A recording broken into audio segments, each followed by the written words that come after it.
What does it mean to be human in a world where technology is rewriting the rules of existence itself? Think about it for a second. Right now, in laboratories around the globe, scientists are working on neural interfaces that can merge your consciousness with artificial intelligence.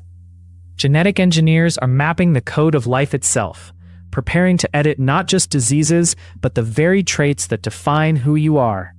And artificial intelligence systems are learning to think, to create, to reason in ways that challenge everything we thought made us uniquely human.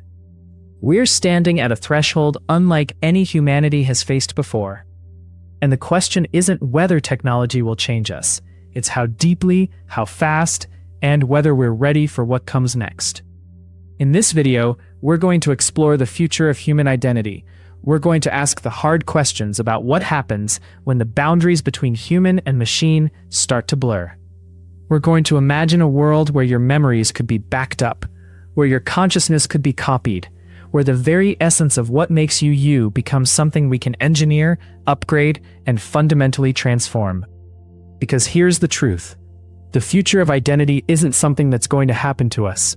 It's something we're actively building right now, with every innovation, every breakthrough, every choice we make about which technologies to embrace and which to resist. Let's start with something fundamental. For thousands of years, human identity has been rooted in the physical body. You are you because you have a specific face, a specific genetic code, a specific brain housed in a specific body that moves through the world in a specific way. Your memories live in the neural pathways of your brain. Your personality emerges from the unique combination of your genetics and your experiences. Your identity is tied to continuity. The fact that you wake up tomorrow as the same person you were today, shaped by the same body, the same memories, the same consciousness. But what happens when that continuity becomes optional? What happens when technology gives us the ability to separate consciousness from the body? Imagine this. In 50 years, neural mapping technology has advanced to the point where we can create a perfect digital copy of your brain. Every synapse, every connection, every pattern that makes up your consciousness has been recorded and recreated in a computer system. Now here's where it gets interesting. Is that digital copy you? Are you two people now? If the original biological you continues living while the digital version also exists and thinks and experiences, which one is the real you? This isn't philosophy anymore. This is the practical question we're going to have to answer as technology makes it possible. If consciousness can be copied, then identity becomes something that can be duplicated. And if identity can be duplicated, then the fundamental uniqueness that defines human existence starts to dissolve. We've always assumed that there's only one of you. That assumption is about to be challenged in ways we're not fully prepared for. But it goes deeper than just copying consciousness. What about enhancement? Right now, if you're born with a genetic predisposition towards certain traits, intelligence, athleticism, artistic ability, even personality characteristics, you're stuck with what nature and chance gave you. But genetic engineering technology is advancing rapidly. Within the next few decades, we may have the ability to edit those traits before birth. Parents could choose not just to eliminate genetic diseases, but to enhance their children's cognitive abilities, their physical capabilities, their emotional resilience. And this is where identity becomes a matter of choice rather than chance. If you can design your child's fundamental traits, then identity stops being something that emerges organically from a unique combination of genetics and experience. Instead, it becomes something that's engineered, curated, optimized. Your child might not be a unique product of their parents' genetics and the randomness of life. They might be a deliberately designed version 1.0 of a human being, and version 2.0 might come later, with improvements. This fundamentally changes what it means to have an identity. It transforms identity from something that happens to you into something that's done to you, or that you do to yourself. Now let's talk about artificial intelligence and what that means for human uniqueness. For centuries, we've defined human identity partly through our intelligence, our creativity, our ability to think in ways that other creatures cannot. We've said that what makes us human is our consciousness, our self-awareness, our capacity for imagination and innovation. But artificial intelligence is closing that gap at an accelerating pace. AI systems can now write poetry that moves people to tears. They can compose music that rivals human composers. They can solve problems that took human scientists decades to crack. They can engage in conversations that feel genuinely thoughtful and nuanced. And they're getting better every single month. So here's the question. If artificial intelligence can do all the things we thought made us uniquely human, what's left? What's the core of human identity if intelligence and creativity can be replicated by machines? The answer is more complex than you might think. Because even as AI becomes more capable, there's something fundamentally different about human consciousness. We don't just process information, we experience life. We feel joy and sorrow. We form connections with other people that go beyond data exchange. We have subjective experiences, what philosophers call qualia, the redness of red, the painfulness of pain, the joy of love. These aren't things that can be easily replicated or measured. They're the felt experience of being alive. But here's where it gets truly unsettling. What if technology advances to the point where we can replicate that too? What if we can create artificial consciousness that doesn't just simulate human experience but actually experiences it? What if we can merge human consciousness with artificial intelligence in such a way that the boundary between the two becomes meaningless? Then we're not just talking about AI becoming more human. We're talking about humans becoming something else entirely. We're talking about a fundamental transformation of what it means to be human. And this is where identity becomes even more complicated, because now we're not just asking who you are, we're asking what you are. Are you still human if your consciousness is partially artificial? Are you still you if half your brain is biological and half is silicon? These aren't abstract philosophical questions anymore. They're practical engineering challenges that researchers are actively working on right now.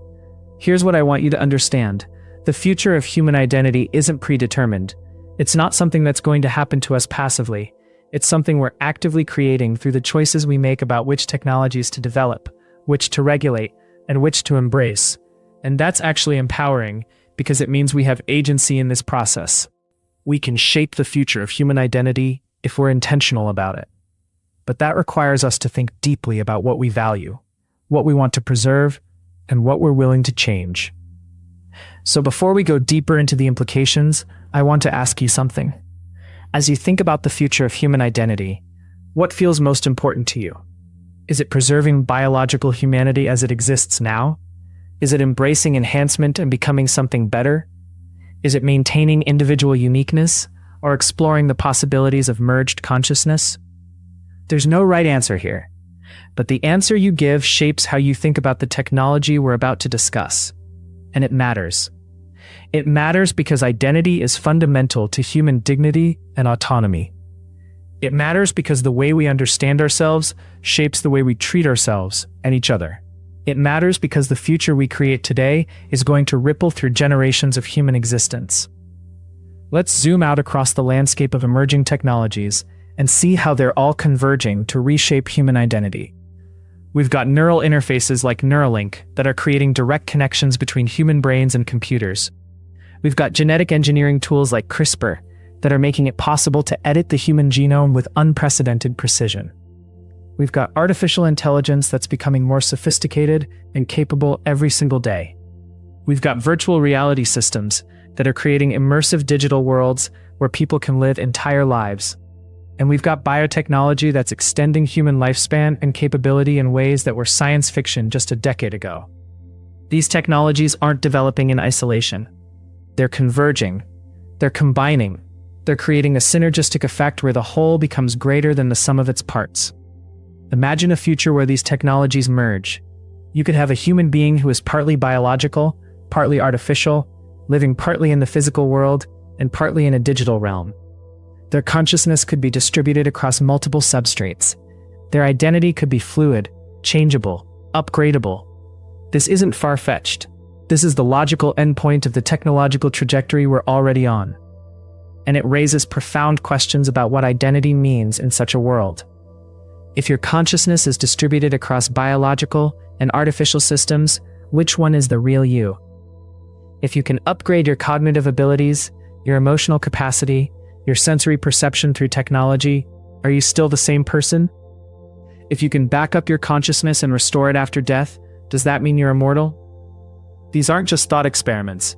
These are real questions that we're going to have to answer as technology makes them possible, and the answers we give are going to define what it means to be human in the future.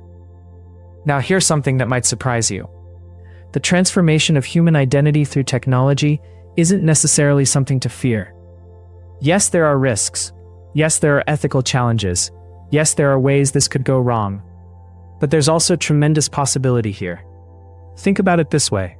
Throughout history, humans have used technology to extend our capabilities.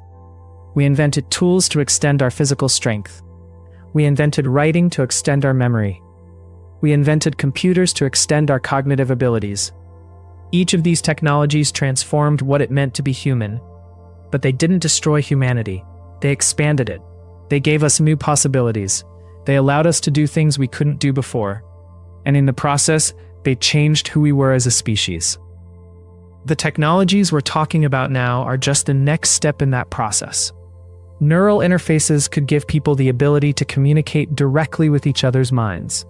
Genetic enhancement could eliminate suffering caused by genetic disease. Artificial intelligence could help us solve problems that have plagued humanity for centuries. Life extension could give us time to pursue deeper learning and meaning. Virtual reality could create new forms of art, connection, and experience. These aren't inherently bad things. They're tools. And like all tools, what matters is how we use them. The question isn't whether we should embrace technology or resist it. The question is how we can embrace it in a way that preserves what we value about human identity, while also expanding the possibilities of what we can become. That's the real challenge. That's the conversation we need to be having right now. Because the future of human identity depends on the choices we make today. And those choices are too important to leave to chance or to the whims of technology companies. They require thoughtful deliberation, ethical consideration, and a commitment to preserving human dignity and autonomy, even as we transform what it means to be human. This is the moment where we get to shape that future, and that's something worth thinking deeply about. Let's talk about one of the most profound implications of technological transformation of identity, the question of continuity and change. Here's something philosophers have debated for thousands of years. If you replace every cell in your body, are you still you? If you change your beliefs, your values, your personality over time, are you still the same person? We've always had a sense that identity persists through change. You're the same person you were 10 years ago, even though almost every cell in your body has been replaced. You're the same person, even though your beliefs and values have evolved. There's some core essence of you that remains constant. But what happens when change becomes radical and intentional? What happens when you can upgrade your intelligence, rewrite your memories, alter your personality, or even copy yourself? Then the question of continuity becomes much more complicated. Imagine you decide to use neural enhancement technology to increase your intelligence by 50%. You go through the procedure. Your cognitive abilities expand dramatically. You can think faster, remember more, make connections you couldn't make before. Are you still you, or have you become someone else? The answer isn't obvious. On one level, yes, you're still you. Your memories are intact. Your core values might still be there. But on another level, you've fundamentally changed. The way you think has been altered. Your experience of the world has been transformed. You might not make the same decisions you would have made before. You might not relate to your old self anymore. This is the paradox of enhancement. The more we enhance ourselves, the more we change. And the more we change, the more we have to question whether we're still the same person. This becomes even more complicated when we consider the possibility of backing up consciousness. If you can save a digital copy of your consciousness and then restore it later, what happens to the version of you that lived in between? That version had experiences, made choices, grew and changed. But then it was erased and replaced with a restored version from an earlier time. Did that version of you die? Or did it simply cease to exist in a way that's different from death? These are the kinds of questions that are going to become practical rather than theoretical as technology advances. And the way we answer them is going to shape how we think about identity, mortality, and what it means to persist through time. The future of human identity isn't just about becoming something new. It's about understanding what remains continuous and what changes, and how we maintain a sense of self through radical transformation. That's the real challenge. And here's a concrete example of why this matters right now. Consider the case of people who receive brain implants for medical reasons. A patient with Parkinson's disease might receive deep brain stimulation implants that dramatically alter their behavior, their mood, their personality. Some patients report feeling like a different person after the procedure. They're still themselves in terms of memories and identity, but something fundamental has shifted. They're experiencing what it means to have your consciousness altered by technology in real time. And as these implants become more sophisticated, as they connect more directly to our neural systems, the question of whether you remain you becomes increasingly urgent. We're not talking about something distant and theoretical. We're talking about something happening in hospitals right now. We're talking about people whose sense of self is being reshaped by the very tools we're developing to help them. That's the reality we're already living in, and it's only going to intensify as technology advances. So let's bring this all together. We've explored how neural interfaces could allow us to copy and merge consciousness. We've looked at how genetic engineering could let us design human traits. We've seen how artificial intelligence challenges what we thought made us uniquely human. We've considered how technology could extend our capabilities in ways that transform identity. And we've grappled with the philosophical questions that emerge when identity becomes something we can engineer and modify. The future of human identity is going to be shaped by technology. That's certain. But it's also going to be shaped by the choices we make about how to use that technology. And those choices matter. They matter because identity is fundamental to human dignity and autonomy. They matter because the way we understand ourselves shapes the way we treat ourselves and each other. They matter because the future we create today is going to ripple through generations of human existence. So here's my challenge to you. Don't just passively accept whatever technological transformation of identity comes your way. Think about it. Engage with it. Ask yourself what you value about human identity. Ask yourself what you're willing to change and what you want to preserve. Ask yourself what kind of future you want to create. Because the future of human identity isn't something that's going to be decided by scientists and engineers alone. It's going to be decided by all of us, through the choices we make and the conversations we have. And those conversations are starting now. So let's have them. Let's think deeply about what it means to be human in a technological age. Let's imagine the possibilities and grapple with the challenges. Let's create a future where technology enhances human identity rather than diminishing it. That's the work ahead of us. And it starts with understanding that the future isn't predetermined. It's something we're building together, right now, with every choice we make. Subscribe to Future Frontiers for more on how technology is reshaping what it means to be human.